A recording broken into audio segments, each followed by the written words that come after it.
காதலர் தினத்தை முன்னிட்டு சூர்யா த்ரிஷா நடித்து வெளியான மௌனம் பேசியதே படம் ரீரிலீஸ் ஆகிறது. இது தொடர்பாக ஏற்கனவே ப்ரமோஷன்கள் நடைபெற்றாலும் சில தினங்களுக்கு முன்னர் படம் ரீரிலீஸ் ஆவது குறித்து நடிகர் சூர்யா வீடியோ வெளியிட்டிருந்தார். அதில் படத்தில் பணியாற்றியவர்கள் குறித்தும் படம் குறித்தும் பேசியிருந்தார்.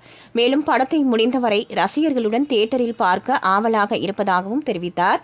இதனால் படம் பார்க்க சூர்யா எந்த தியேட்டருக்கு வருவார் என்ற கேள்வியோடு ரசிகர்கள் ஆவலுடன் காத்து கொண்டிருக்கிறார்கள். இப்படி இருக்கையில் படத்தில் கதாநாயகியாக நடித்த த்ரிஷா மௌனம் பேசியதே படத்தின் ரீரிலீஸ் தொடர்பாக மகிழ்ச்சியாக பேசி பகிர்ந்துள்ள வீடியோவும் இணையத்தில் வேகமாக பரவி வருகிறது. அதாவது, நான் நடித்த முதல் படமான மௌனம் பேசியதே படம் ரீரிலீஸ் ஆக உள்ளது. வரும் 13ஆம் தேதி படம் ரீரிலீஸ் ஆக உள்ளதால் அனைவரும் தவறாமல் பார்க்க வேண்டும்.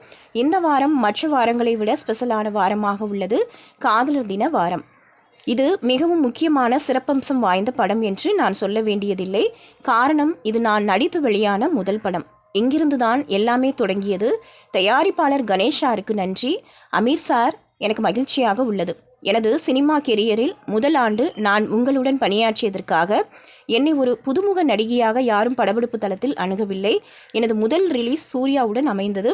இதில் என்ன ஸ்பெஷல் என்றால், என்னுடைய அடுத்த ரிலீஸ் சூர்யாவுடன் தான் இருக்க போகிறது. வாழ்க்கை ஒரு வட்டம் என்பது போல நான் முழுமையாக ஒரு வட்டமாக திரைத்துறையில் வந்துள்ளேன். யுவன் சங்கர் ராஜாவின் இசை. இந்த படமே மிகச்சிறந்த ஆல்பம் ஹிட் பாடல்களை கொண்டுள்ளது. படத்தில் பணியாற்றிய அனைவருக்கும் நன்றி.